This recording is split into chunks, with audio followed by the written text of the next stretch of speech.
It's the Security Weekly News, episode 193. Welcome to the week of 6 March 2022. It's not quite World War III 2.0 yet, but we're getting there. But today we got Ragnar Locker, more Linux vulnerabilities, Samsung, Nvidia, Adafruit, and also Ada Lovelace, CrowdStrike, Cloudflare, and Ping Coalition, ICS, along with Jason Wood on this edition of the Security Weekly News. This is Security Weekly, for security professionals, by security professionals. We interrupt our program to bring you this important message. It's the show that keeps you up to date on the latest security news twice a week. Your trusted source for accurate security information and expert analysis. It's time for Security Weekly News. Monitoring and maintaining compliance is a never-ending struggle with a high price of failure. Firemon helps customers meet complex and varying compliance requirements. Firemon has fully customizable reporting, analytics, assessments, and dashboards to meet the compliance needs of any organization. With Firemon, compliance reports take a tenth of the time, and real-time continuous compliance eliminates the anxiety and headaches of audit preparation. Improve security outcomes by improving security operations with Firemon. Visit securityweekly.com/Firemon to learn more. Cybercriminals are working overtime. Last year in the fourth quarter alone, phishing attacks disguised as COVID testing information increased by 521%. Barracuda has identified 13 types of email threats and how cybercriminals use them to steal money from your company or personal information from your employees and customers. Find out about the 13 email threat types and how Barracuda can provide complete email protection for your teams, your customers, and your reputation. Get your free ebook at securityweekly.com/Barracuda. That's securityweekly.com/Barracuda. All right, welcome to the Security Weekly News. I'm Doug White. I was going to start this show with just a note because somebody sent me this story just as I was leaving.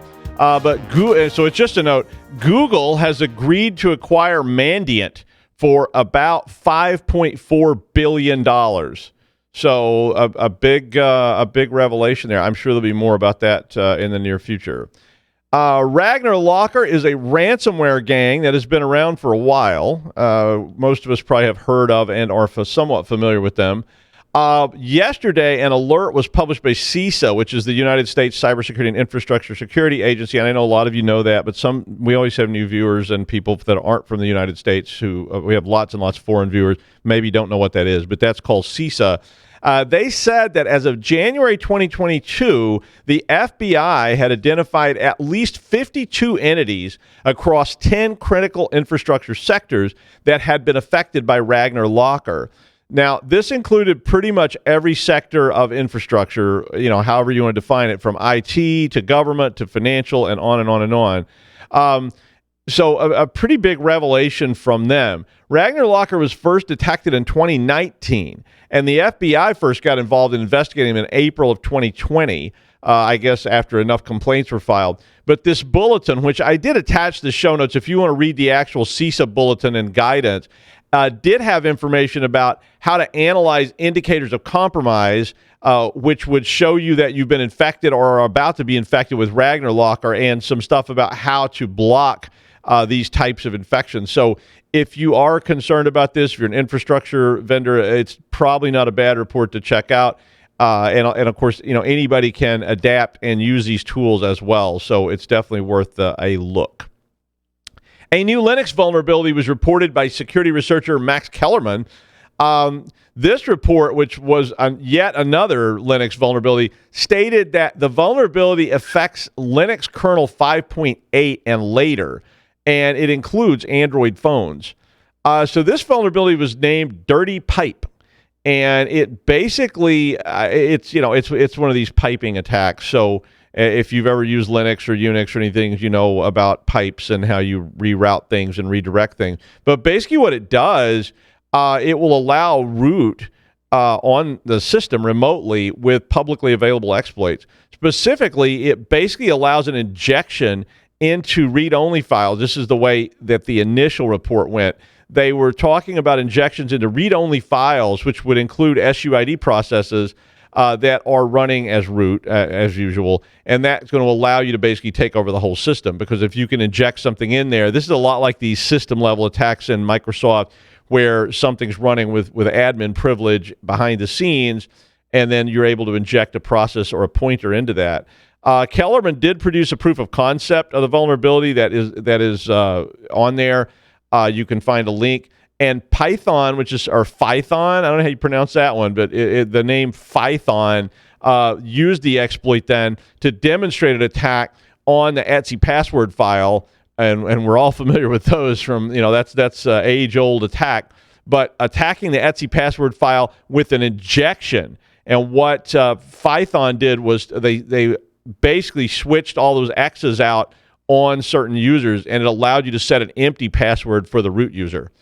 And once you did that, you can, of course, just type SU and become root, and you don't need a password. Blasty, who was another researcher, then released an even easier approach to this, because he said, well, you had to actually type SU. Why don't you just go ahead and inject something into the SU command, and you don't even have to bother all that pesky stuff, and did another one with user bin SU, and that was apparently even easier than the first approach. So it's probably time to check your kernels. They said all this stuff was patched, but kernel patches in Linux don't automatically get applied. So you may have to recompile the kernel and or update your kernel on your system. And for almost any Linux that's out there, you can find pretty straightforward instructions on that. There have been several major vulnerabilities in the last year. The dirty pipe problem apparently is fixed in 5.16.11, 5.15.25, 5.10.102, but it's still prevalent if you're using older kernels, and it seems pretty bad. I didn't have enough time to sit down at one of my Linux machines and see if I could do this, but it looked pretty straightforward from what was in the article. Samsung announced that a network breach occurred and the source code for Galaxy smartphones was stolen. Lapsus $, and I don't know, do you pronounce that? Is it Lapsus Cash? Is it Lapsus Dollar? Lapsus Ruble? Lapsus Dong? I don't know, but Lapsus $, is a data extortion group that probably most of us have seen out there before, but I've got two stories that relate to them. But they basically leaked about 190 gigabytes of archives that they claim that they stole from Samsung last week. The group specializes essentially in stealing data and then basically threatening to release it unless you pay them a ransom. So they don't actually encrypt your files; they just steal your data. They cut the whole ransomware out of the process. The group had already released about 20 gigabytes of data from Nvidia last week, and I have another story about that. But they claim that they have a terabyte of data from Nvidia, as well as Samsung. They have a bunch of data from Samsung as well. The Samsung leak includes something that the trusted applet data, which includes information about the Galaxy cryptography, the encryption, and the access controls that are used on there. Lapsus $, claims there is also source code for Knox, which is the Samsung security and management framework that is used internally on those phones. Lapsus has indicated that they are in the process of selling the rest of the Nvidia information to a buyer, so they did not want to talk about that one. But in the same light, Nvidia certificates then are being used to sign malware. So, and two of the Nvidia's code signing certs that were part of the Lapsus break-in back in February are particularly at a focus here. The Nvidia break-in they stole a terabyte of data mentioned in the last story that was being lost. And all that data did include hardware schematics, firmware, drivers, email accounts, and password hashes for password hashes for more than 71,000 Nvidia employees. So using all those stolen certs then allows them to sign other binaries with the cert, which could make it look like a legitimate app and allow them to upload it into the store. So that could get you. One of the things that they found that had been being encoded with this was Mimikatz. So that would be a way to get Mimikatz past a lot of blocking tools if it looks like a legitimate NVIDIA application. They also have been uploading NVIDIA drivers and other binaries that appear to be legitimate NVIDIA files but are not. I think the bigger story here is that this is going to allow for more supply chain attacks in the future because NVIDIA is on just about everything, right? And a lot of the content that was stolen in this break-in was very sensitive to that specific thing, the hardware, firmware, et cetera, of NVIDIA video components. Pretty much everybody's got some kind of Nvidia here or there somewhere. And so I think all this is going to dissolve into more vulnerabilities using this information. The article does contain some guidance on how to block some of the Nvidia drivers using Windows Defender policies. Labs has claimed they were in Nvidia systems for at least a week. They did state in that same release that they are not state-sponsored, they're not political, and that they're only doing it for the money. So at least they're honest. Lapsus so far has demanded $1 million, $1 million, and some back-end points, as they say in the movie biz. Literally, they were demanding $1 million, and they didn't say back-end points, but that's what it means. They want a percentage of the take. They wanted some back-end points for the light hash rate bypass source code, which is NVIDIA's fast logic controller product. So they're going back to NVIDIA and saying, hey, pay us for each one of these little pieces, or we're just going to release them into the world. Lapsus showed up last year, and their initial attack was on the Brazilian Ministry of Health.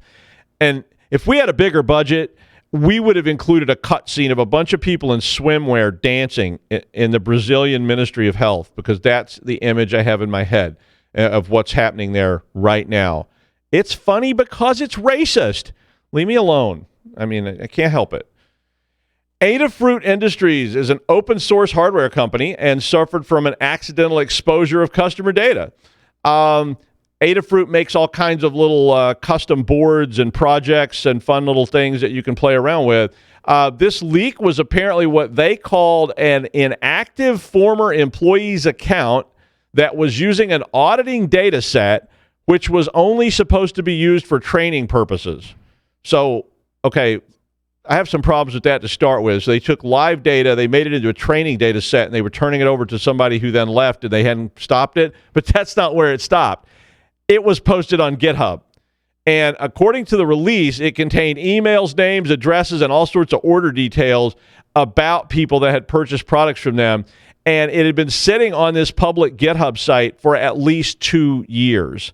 The advisory they issue says that if you are a customer of Adafruit before 2020, you should be on the lookout for phishing attempts. And their lesson is, and it is a good one, don't use real data for training purposes. I think that would be a pretty good sum of that. Use redacted data. If you are doing training with live data, use redacted data or generate fake data. There are so many Python libraries you can get that generate fake names, birth dates. I do this all the time, and there's just tons and tons of stuff out there for Python and or other languages that will let you generate fake people. I even have one that has fake pictures of the fake people, because I use that this person is not real site, and I generate a fake name, a fake birthday, a fake sex, which I have not figured out yet how to determine. And I don't know, that's probably a really controversial thing in the modern age anyway. But I was trying to look at the pictures and figure out, is this person had a male name or a female name? And I know that's all wrong, but hey, it's racist or whatever you are, sexist or whatever you want to call it. I don't know. But anyway, they also have in this article advisories about data protection with tips like don't upload the company database to GitHub. I'm glad they put those tips out there, but, they're really telling you stuff that you probably really ought to know already. I did have somebody ask me about Ada last night in class, which was interesting and ironic because I hadn't seen this story yet. I don't think they're coding anything in Ada anymore, but probably in honor of Ada Lovelace. Is that where the name came from? But if you don't know who Ada Lovelace is, or Ada itself is a programming language that was used a lot in the military and government systems way back when. And it was named after Ada Lovelace, who was the original. There's two original steampunks. So the two original steampunks are, one of them is Ada Lovelace. And back in the 19th century, Ada was trying to write code in Victorian England, I guess, for theoretical, amazing computing engines. And the computing engine was designed by the other original steampunk, who is Charles Babbage. So Charles Babbage designed this incredible mechanical computer that had all these valves and bells and whistles and cogs and things, and it ran with a crank and all this very steampunky stuff. They were never able to actually build it and get it to work. But Ada decided she was going to write programming stuff for it, even though it didn't exist. And she ended up writing, a whole bunch of like programming and logic things that we still use today, like loops and things that she actually came up with somehow. But they never managed to build that machine. what with it being the 19th century and all. But much like Alan Turing, who later would write all sorts of code for hypothetical machines, Ada wrote a bunch of code for hypothetical machines, which is to me like genius level boss stuff. I mean, that's really amazing. Most of us have trouble writing code when we have a book telling us how to write the code. Although I guess if you could make up the code as you went along, it would always work, but who knows? Three major security vendors, CrowdStrike, Cloudflare, and Ping Identity, are all working as a coalition to offer guidance for industries targeted by Russian cyber attacks. The step-by-step guide that they've provided is being pushed out to water power utility companies and healthcare sectors, which contains information on how to quickly implement a multi-layered zero-trust defense for blocking phishing, malware, and other cyber attacks. They were also offering their products. All those are vendors of commercial products, and offered them for free for the next 4 months.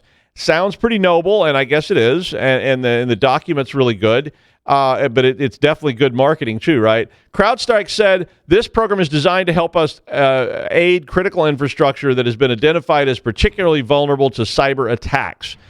This includes energy, water utilities of all sizes, and so forth. And they went ahead and said that public and private hospitals, as well as hospital systems developers, were all eligible for free products for 4 months, any size. So the main focus is to implement security controls at high speed, which includes DNS filtering, single sign-ons, multi-factor endpoint protection, secure web gateways, and zero-trust access control, and includes a checklist, which is in the document, which starts with deploying within the hour global DNS filtering as a defense, which uses Cloudflare's 1112 DNS service.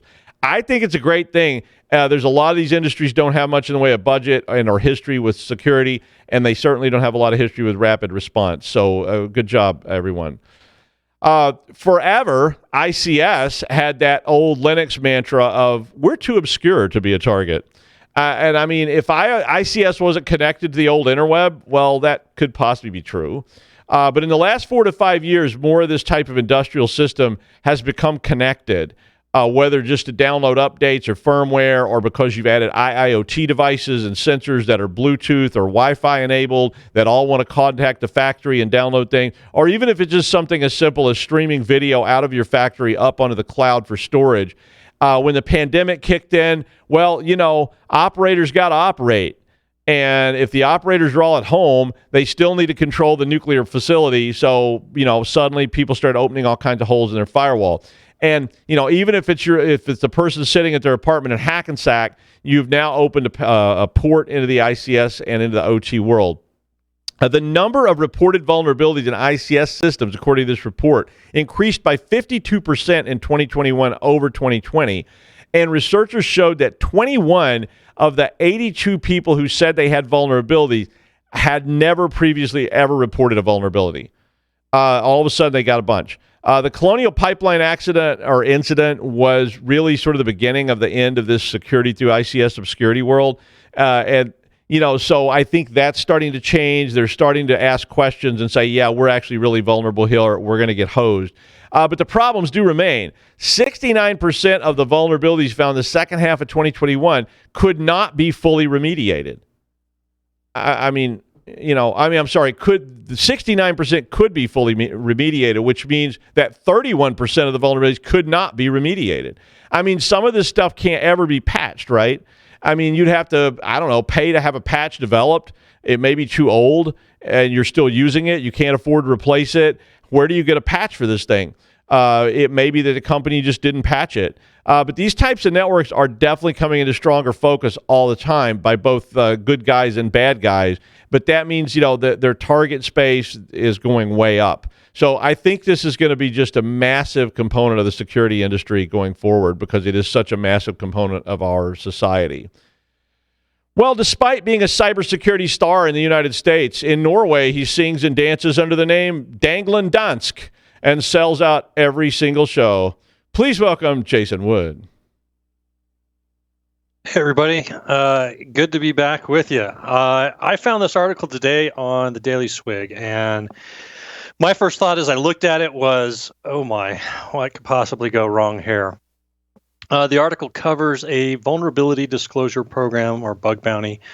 Essentially, it is encouraging people, security pros or whoever, to discover and report vulnerabilities in both Ukrainian and Russian systems. Now, the company that is sponsoring this disclosure program is an Estonian company named Hackenproof. And they have two programs that are being run here as part of this. And the first one, was like this, sounds more like a typical bug bounty, which is you go after the Ukrainian systems, you report them in, they report it to the Ukrainian government, and remediation happens, things get fixed and stuff like that. The second one is a little more interesting. In this case, the Russian component of it, where we have lists of targets to go after, the information is also relayed to the Ukrainian government and sent over to their cyber forces, I guess, or as they're calling it, to be acted upon. Now, according to Hackenproof, this program is a call for exploits, and supposedly the targets are part of the Russian propaganda machine, so that misinformation can be removed from being online and real information can be published via these systems, so that people know what's going on. It's kind of an interesting proposal here, though, because at least one individual on Twitter, a user named Daken, Daeken, I believe it was, looked at it and said they had a little bit of a problem here because these systems for propaganda and whatnot include SCADA systems, telecom, banks, the Russian energy infrastructure, things like that. So they looked at that and they just thought, yeah, I'm going to opt out on this. This is a little too sketchy. Mikko Hyppönen, who I'm probably messing up that name, is the chief researcher at F-Secure, and he had this to say. This is a quote: "There doesn't seem to be any question about what Hackenproof is doing. They're straight up promoting attacks against Russian targets, including distributed denial of service against Russian railways," end quote. To make this a little more interesting, the CEO of Hackenproof is Yevgenia Broshevin, I guess, who is Ukrainian. And Broshevin is sticking to the story about this being a way to counter disinformation in their statements here. He's been very blunt about, we're after, the misinformation or disinformation campaigns that are being run by Russia and trying to spread information abroad here about what's really happening on the ground in the Ukraine. So honestly, I don't even know where to begin with some of my thoughts on this. My first thought was, wow, this sounds like a massive social engineering scam to talk people into attacking Russia on behalf of the Ukrainians. But it's really not that hard to get people to want to attack Russia on behalf of the Ukrainians because, this is just a massive bag of garbage that they're pulling off here. They have lots of folks who would be interested in this, and this is just another mechanism to call people to action and point them at targets. Some of these targets, they're obviously things that would be of interest to somebody who wants to disrupt Russia's capabilities to wage the war in the Ukraine. Again, these target aerospace, air traffic control were some of the systems I saw, ports and elevators, retail environments or systems are part of the targeted targets listed here. They're looking for, as they put it, they want, don't waste your time. How does this phrase here? Let me see if I can find it.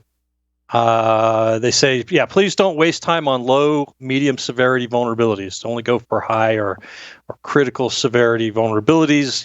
They're really after stuff. They do include data leaks as something they're interested in, but they also want remote code execution, SQL injection, and things like that. And then they include links to proxies and VPNs and whatnot that you could use. Honestly, I'm kind of sympathetic to the idea. I mean, again, I am strongly against what Russia is doing here and has done. At the same time, I've got some serious concerns about this. To go along with our Twitter user Daken, it seems like this could potentially escalate what is already a volatile situation. I have no idea how somebody like Putin would take this sort of thing. Somebody comes in, you're picturing some aide coming in. Excuse me, Mr. Putin, but we have a problem. The train lines are all shut down, and we can't transport any materials anymore because of cyber attacks. And then he goes looking for somebody to blame about this. He loses his mind a bit more. Let's shell another hospital, or let's go after Poland or some NATO nation, because NATO is obviously behind this. And he provokes things worse, and it gets out of hand. I will say this. One of the things that I find really interesting about the conflict in the Ukraine and Russia's invasion is how well the Ukraine is going out and communicating with the world, how well they are moving people at an organic level. A lot of times you see this, it's government to government, and they're politicking and whatnot, trying to get governments on board and stuff like that. But the Ukrainians have definitely gone to the people of the world directly and have spoken out to everybody and are calling for help from wherever they can get it. So this is an interesting move by Hack and Proof to basically, kind of dovetails in with those efforts and plays on our sympathies and desire to help the Ukrainians out and hopefully see the Russians be frustrated in what they're doing. Do I recommend participating in something like this? No, I don't think I can, at least not for me. I wouldn't do it. Obviously you may look at it and come to an entirely different decision.